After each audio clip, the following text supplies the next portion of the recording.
Welcome to IS Marathon and your friend again with a new lesson, and this is going to be the most technical verdict of the series, which is important judgment that transformed India. Important judgment that transformed India की series है जहाँ पर हम सबसे ज़्यादा important verdict जो supreme court के द्वारा दिए गए हैं, जिसने इंडिया की society, polity, economy and in general the legal system, right, इन सबको काफ़ी इम्पेक्ट किया।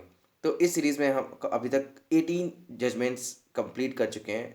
ठीक है, तो आपको क्या करना है, जाना है, देखना है, एंड अगर कुछ आपको इसमें इम्प्रूव कराना है, चेंज कराने हैं, कोई केस आपको समझना है, तो आप डेफिनेटली टेक्स्ट कर सकते हैं, ईमेल कर सकते हैं, कमेंट्स कर सकते हैं।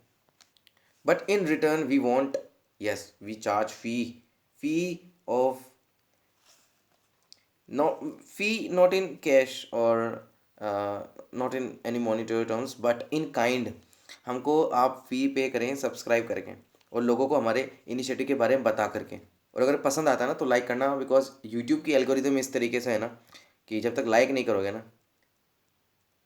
जब तक फिर हमारा, जब तक कोई हमारा मतलब नहीं निकलता वीडियोस बनाने का, right. So this is the important case. इस पे बात करते हैं। 3 जजेस केस है ये, 1981, 1993 एंड 1998। सो सबसे पहला अगर मैं आपसे क्वेश्चन पूछूं, जो कि हमारा हमेशा से पैटर्न रहा है, यानी कि स्टार्टिंग में हम क्या करते हैं, थोड़े बहुत इंट्रोडक्शन देता हूँ मैं आपको।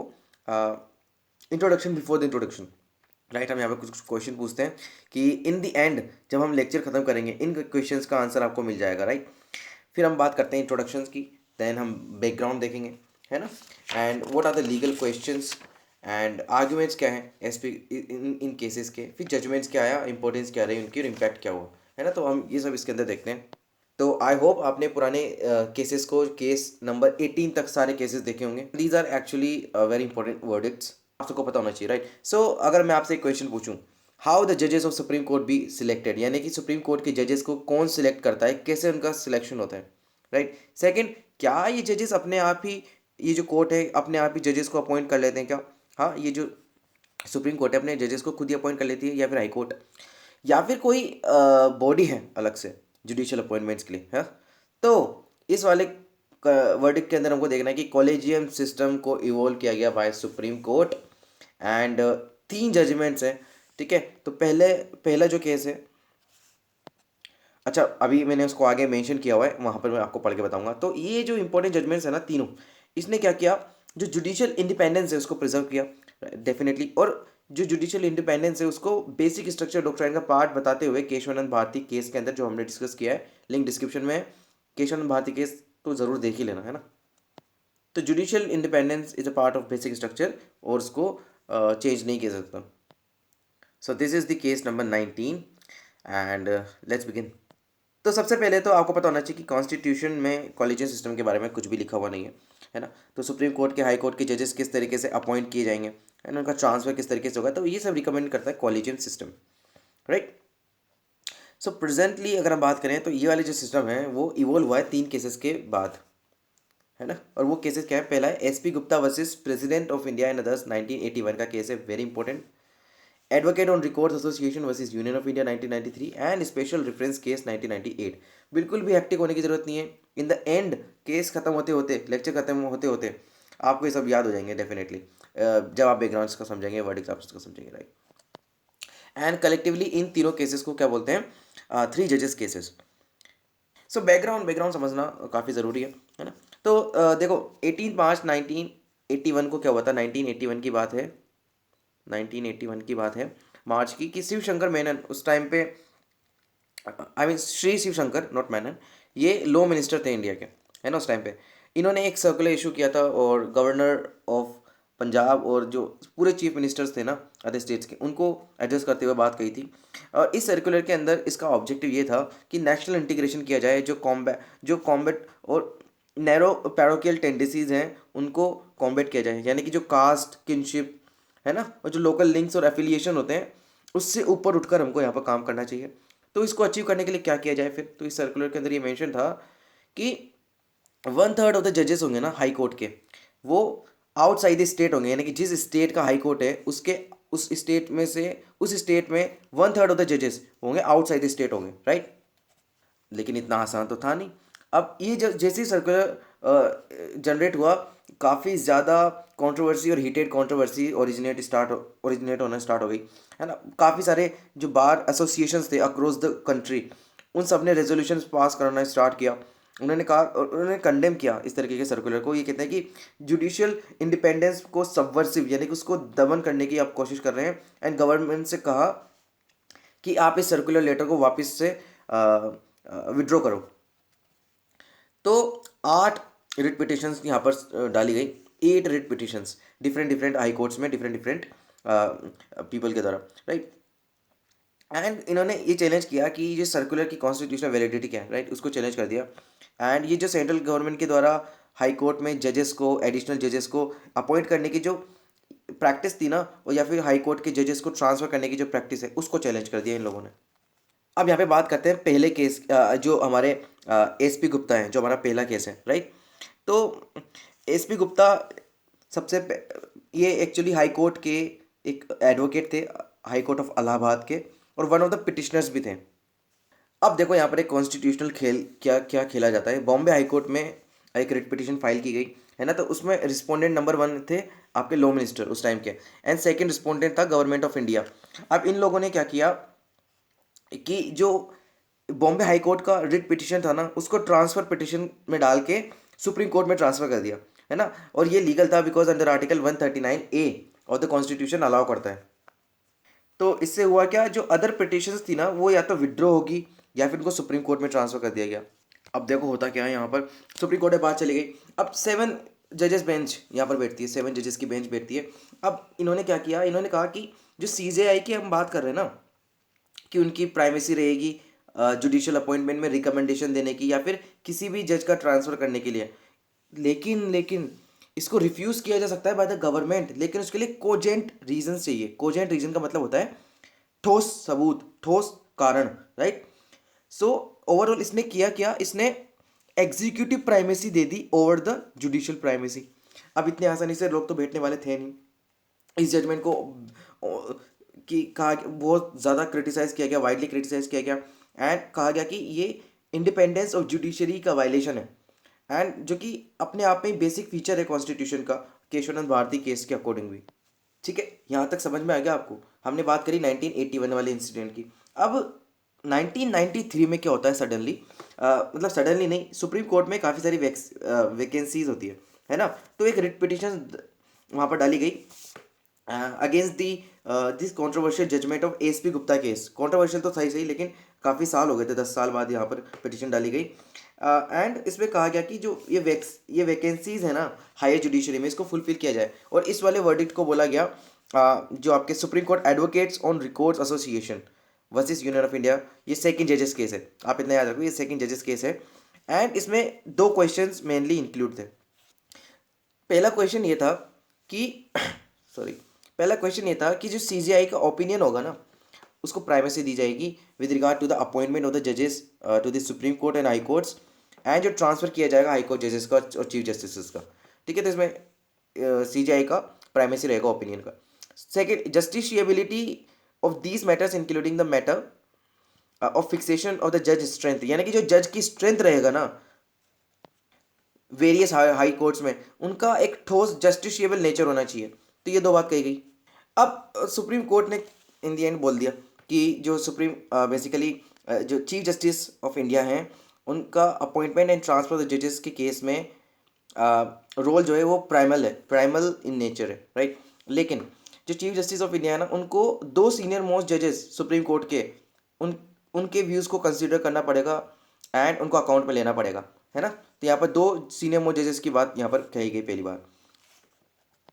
ये हो जाने के बाद ना काफ़ी सारे डाउट्स अराइज हुए रिलेटेड टू द क्या इंटरप्रिटेशन ऑफ द लॉ किया जाए सुप्रीम कोर्ट के द्वारा। तो प्रेसिडेंट सिर्फ एक अप्रूवर बन करके रह गया था, है ना, क्योंकि जो CJI ने बोल दिया वही सब कुछ है, ऐसा इनमें कहा गया सेकंड केसेस में।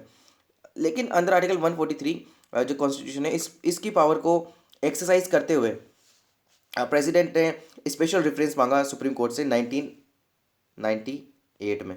और फिर आपका आता है ये थर्ड केस, जिसको हम बोलते हैं special reference case 1998।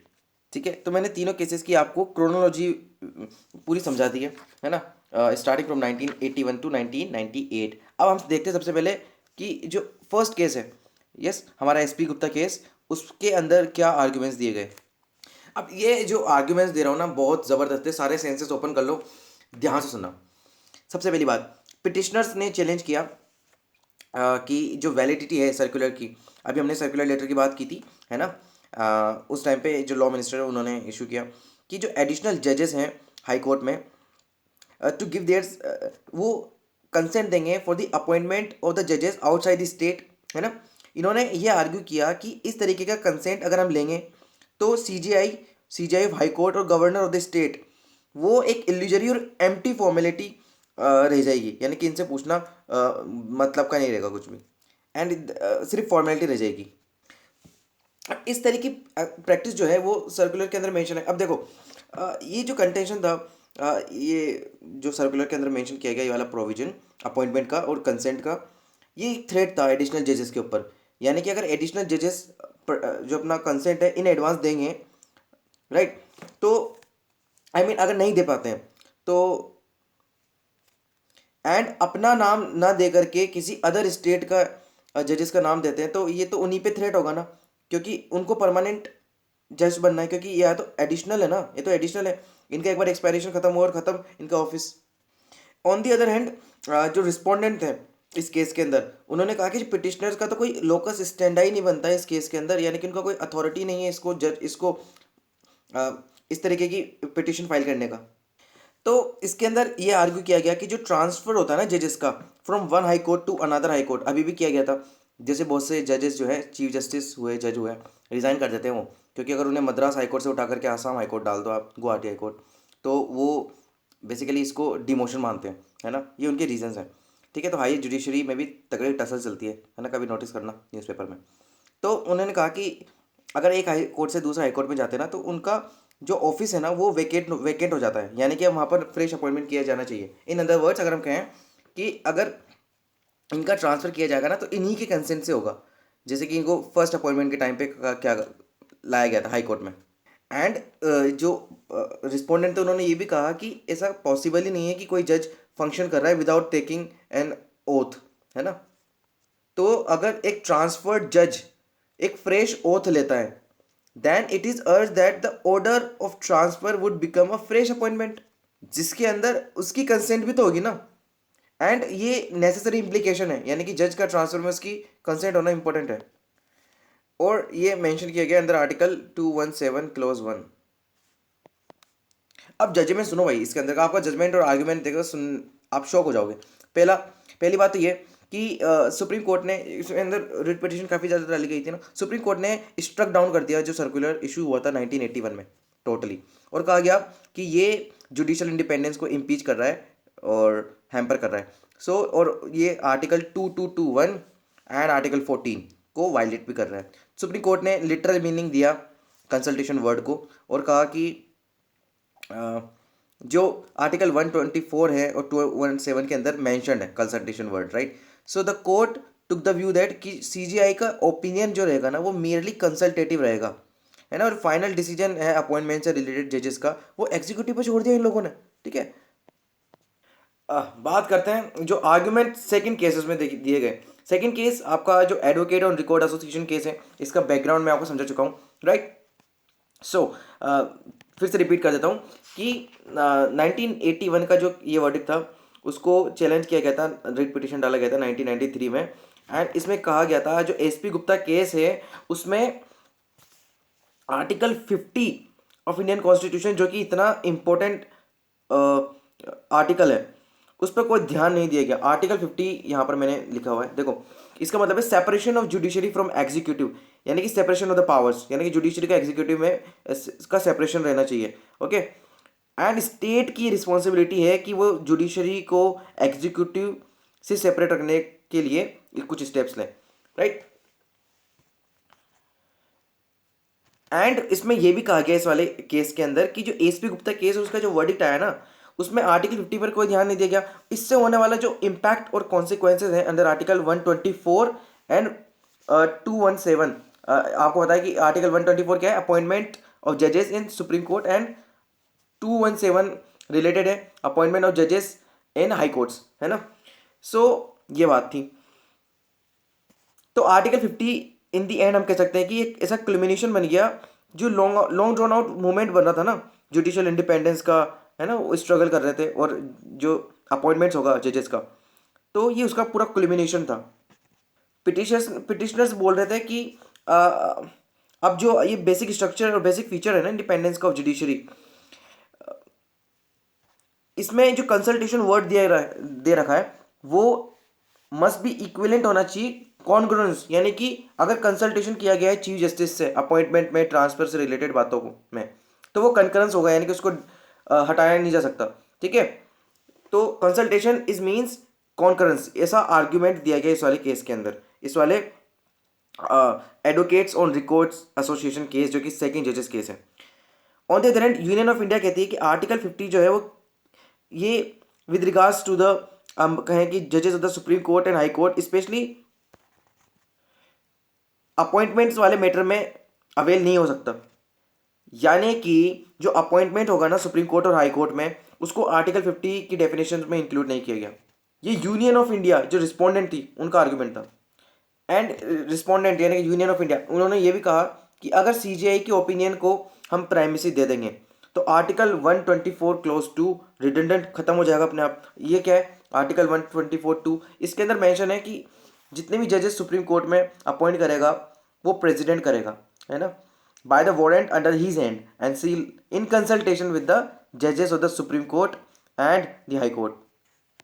And constitution ने सेवरल सेफगार्ड्स प्रोवाइड किए हुए हैं जुडिशरी के इंडिपेंडेंस के लिए, है ना। सो पार्लियामेंट और एग्जीक्यूटिव जुडिशरी की इंडिपेंडेंस को इम्पेयर नहीं कर सकते, एंड बेसिक स्ट्रक्चर कॉन्स्टिट्यूशन के अंदर भी ये मेंशन है, और कोई कॉन्स्टिट्यूशनल प्रोविजन अमेंडमेंट के थ्रू ला करके भी जुडिशरी की इंडिपेंडेंस को इम्पीच नहीं किया जा सकता। ये सब आर्गुमेंट दिए गए इन द सेकंड जजेस केस। अब इसका जजमेंट क्या है, इसका वर्डिक्ट क्या है, जो हम सेकंड केस की बात कर रहे हैं, तो बहुत ही ज़बरदस्त था। इसने जो पहला जो केस था एसपी गुप्ता, उसको ओवर रूल कर दिया, उसके वर्डिक्ट को टोटली ख़त्म कर दिया, ओवर रूल कर दिया। ये 9 जजेस की बेंच थी है ना। तो इसमें ये हेल्ड किया गया कि जजेस की अपॉइंटमेंट में हायर जुडिशरी में सीजीआई का जो ओपिनियन होगा ना वो प्राइमेसी उसको दी जाएगी, है ना, ताकि एग्जीक्यूटिव का इन्फ्लुएंस जुडिशियल फंक्शनिंग में कम हो जाए या फिर ख़त्म हो जाए, है ना। दूसरी बात, कोर्ट ने एक्सपेंड कर दिया जो कंसल्टेशन वर्ड था, एंड कंसल्टेशन वर्ड को कहा गया कि इट मीन्स कॉन्करेंस, ठीक है, यानी कि इक्विवेलेंट कर दिया इन दोनों वर्ड्स को।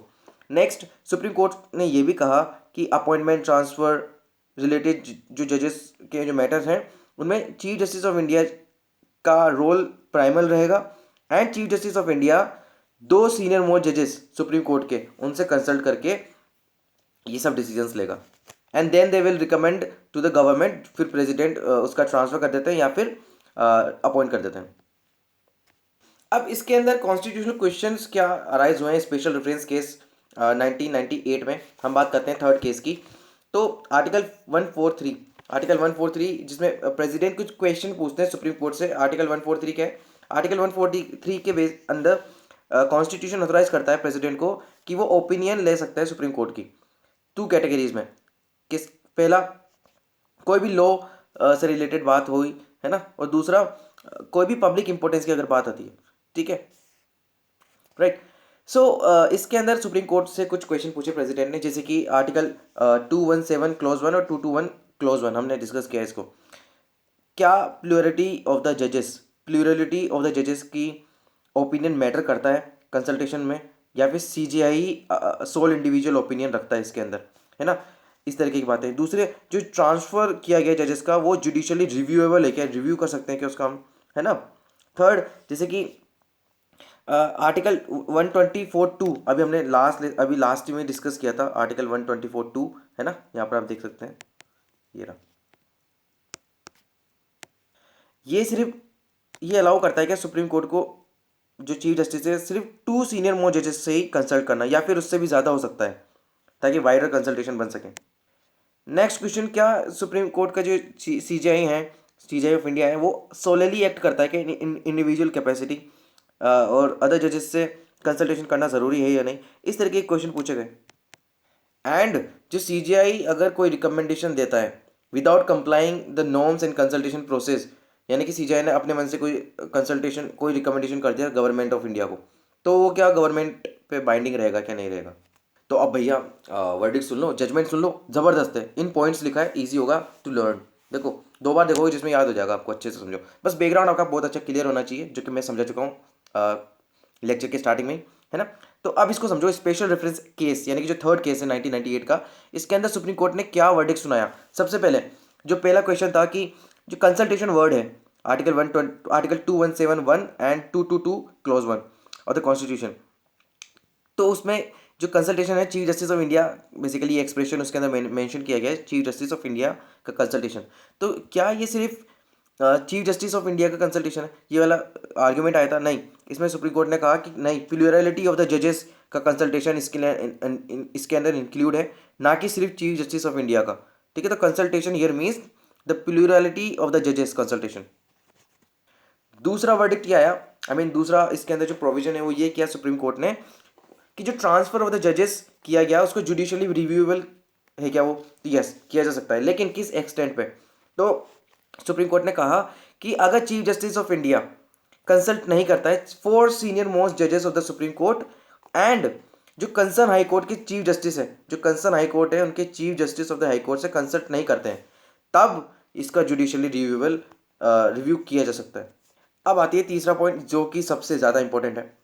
इसमें कहा गया कि सीजीआई को ज़रूरी है, it is binding on CGI, कि वो अपॉइंटमेंट जब भी करे सुप्रीम कोर्ट के जजेस की, या फिर ट्रांसफ़र करे चीफ जस्टिस या फिर जो हाई कोर्ट के जजेस हैं, है ना, इनको बहुत अच्छे से समझो, बहुत आराम से, ठीक है, धैर्य के साथ, राइट। दोबारा बताता हूँ, सुप्रीम कोर्ट का जो चीफ जस्टिस ऑफ इंडिया है डेफिनेटली वो जब अपॉइंट करने के लिए रिकमेंड करेंगे सुप्रीम कोर्ट के जज, या फिर ट्रांसफ़र करने के लिए रिकमेंड करेंगे जो chief justice of the high court है या फिर जजेस ऑफ द हाई कोर्ट है, 4 सीनियर मोस्ट जजेस के साथ उनको कंसल्ट करना ज़रूरी है ना। सुप्रीम कोर्ट के जजेस होंगे 4 सीनियर मोस्ट जजेस, एंड अगर हाई कोर्ट में अपॉइंटमेंट की बात आई, in the question of high court के अपॉइंटमेंट की जब भी बात आएगी, तो जो 2 सीनियर मोस्ट जजेस होंगे सुप्रीम कोर्ट के, 2 सीनियर मोस्ट जजेस होंगे सुप्रीम कोर्ट के, उनसे कंसल्ट करना ज़रूरी है। मैंने हर कुछ नहीं लिखा है, वो नोट्स के अंदर मेंशन है आपके, लेकिन इसीलिए नहीं लिखा ताकि आप जो है स्क्रीनशॉट लेकर के रख ना लें, ठीक है, लिखते रहें, उसको ऐड करते रहें खुद से भी। देखो, जब गवर्नमेंट ऑफ इंडिया को अपॉइंटमेंट नहीं करने के लिए अगर रिकमेंडेशन भेजना हो चीफ जस्टिस को, तो उसकी इंडिविजुअल कैपेसिटी में नहीं भेज सकता वो, है ना, यानी कि अपना आप नहीं कर सकता सब कुछ, he can not act solely, है ना। तो सुप्रीम कोर्ट के जो अदर जजेस हैं उनसे कंसल्टेशन करना ज़रूरी है इन मैटर्स टू, अगर किसी जज का अपॉइंटमेंट नहीं करना है तो। नेक्स्ट हम बात कि जो व्यूज़ है ना जजेस के, वो जो भी कंसल्ट करेंगे वो इन रिटर्न होना चाहिए, राइट, और गवर्नमेंट ऑफ इंडिया को कन्वे किया जाना चाहिए by the chief justice of India along with his views to the extent set out in the body of this opinion, उसके भी व्यूज़ उसके अंदर मेंशन होने चाहिए। नेक्स्ट आता है कि जो चीफ जस्टिस ऑफ इंडिया है वो ऑब्लाइज्ड है कि उनको नॉर्म्स का और जो कंसल्टेशन प्रोसेस है उनको फॉलो करना ही पड़ेगा, और जितने भी कंसल्टेशन प्रोसेस हैं उनका obligation chief justice of India पे भी इक्वली है ना। कभी भी अगर मान लीजिए उन्होंने कोई रिकमेंडेशन दिया गवर्नमेंट ऑफ इंडिया को, तो he has to comply with the process, okay. Next and the last, अगर chief justice of India comply नहीं करता कोई भी नॉर्म्स का, कोई भी रिक्वायरमेंट का या फिर कंसल्टेशन प्रोसेस का, तो वो रिकमेंडेशन गवर्नमेंट ऑफ इंडिया पे बाइंडिंग नहीं होगा, ठीक है। अब इसका इंपॉर्टेंस देखो क्या हुआ, इंपॉर्टेंस बहुत ही छोटा है कि जुडिशियल इन्वेंशन यहाँ पर हुई किस चीज़ की, कॉलेजियन सिस्टम की, right, judicial invention of collegian system, यानी कि जजेस का अपॉइंटमेंट किस तरीके से होगा, है ना, तो वो इस सिस्टम के थ्रू होगा। अब देखो कंसर्न कहाँ पे आता है, कंसर्न यहाँ पे आता है जब हम इम्पैक्ट पढ़ते हैं। देखो इसमें बहुत से डाउट्स रेज किए गए कि कॉलेजियम भी गलती कर सकता है, इररिलेवेंट कंसिडरेशन कर सकता है ना, सिलेक्शन के टाइम पे, है ना, या फिर नॉन सिलेक्शन के टाइम पे, यानी कि ज़्यादा अगर मेरिटोरियस जजेस हैं सुप्रीम कोर्ट के, अगर उनको अपॉइंट नहीं किया गया, है ना, तो इस तरीके से। अभी रिसेंटली डिबेट सुन रहा था मैं, प्रेसिडेंट का जो मोशन आता है, मोशन ऑफ थैंक्स, उस पर काफ़ी सारे काफ़ी सारे नहीं, मतलब सारे एमपीज़ रिप्लाई करते हैं, है ना। उसमें से एक एमपी, उनका नाम मुझे भी याद नहीं, लेकिन उन्होंने यहाँ पर नेपोटिज्म की भाषा बताई थी, नेपोटिज्म के बारे में बताया था इन द जुडिशरी, यानी कि जज के बेटे या उन्हीं के रिलेशन के फर्दर हायर जुडिशरी तक पहुँचते हैं, उन्होंने नाम के साथ इन डिटेल बताया था, आप चाहे तो देख सकते हैं। यहाँ पर एक एग्जांपल मैं आपको देता हूँ। AP Shah, justice AP Shah का और जस्टिस UL भट्ट का सुप्रीम कोर्ट में उनका एलिवेशन नहीं किया गया, एंड इस प्रैक्टिस को प्रिजुडाइस बताया गया और अनफेयर बताया गया। राइट, फिर से नाम बोल रहा हूँ मैं, justice AP Shah and justice UL Bhatt, इनका एलिवेशन सुप्रीम कोर्ट में नहीं किया गया because he was so meritorious, they were so meritorious, है ना, एंड अनफेयर प्रैक्टिस मानी गई इसको। कॉलेजियन सिस्टम को अक्यूज़ किया जाता है लेक ऑफ ट्रांसपेरेंसी और अनफेयरनेस के भी एलिगेशन इस पर काफ़ी लगे हैं। तो गवर्नमेंट ऑफ इंडिया ने एक इसको सही करने के लिए 99 कॉन्स्टिट्यूशन अमेंडमेंट एक्ट लेकर के आए थे, और NJAC national judicial appointment commission को अपॉइंट करना चाह रहे थे वो, लेकिन सुप्रीम कोर्ट ने इसको अनकॉन्स्टिट्यूशनल डिक्लेयर कर दिया और ओल्ड कॉलेजियन सिस्टम को ही कंटिन्यू रखने की बात कही। तो ये केस था आपका 3 जजेस केस। समझ में आया तो लाइक कर देना, और नहीं आया तो पूछ लेना, लेकिन लाइक जरूर करना। ओके, नेक्स्ट लेसन में बात करेंगे case number 20, Prakash Singh and others versus union of India and others 2006। जबरदस्त केस था, पुलिस रिफॉर्म्स पर बेस्ड है। तो आज आपने पढ़ लिया, क्या पढ़ लिया भाई? 3 जजेस केस 1981, 1993 एंड 1998। तो ये सीरीज़ बड़ी कमाल की है, इसको शेयर करो एंड जितना हो सके ना उतना सपोर्ट करो, सपोर्ट सही होगा, क्योंकि आपके सपोर्ट के बिना कुछ भी नहीं है। हम कुछ चार्ज थोड़ी ना कर रहे हैं, एक ही चीज़ चार्ज कर रहे हैं, वो है आपका सपोर्ट एंड आपका थोड़ा सा टाइम। एंड हम भी काफ़ी टाइम इन्वेस्ट कर रहे हैं यहाँ पर रिकॉर्डिंग्स करने में, है ना, और आप तक इन्फॉर्मेशन पहुँचाएं at free of cost. So आपको क्या करना है? सब्सक्राइब करना है, शेयर करना है, and stay tuned, keep watching and keep learning, and have a nice day.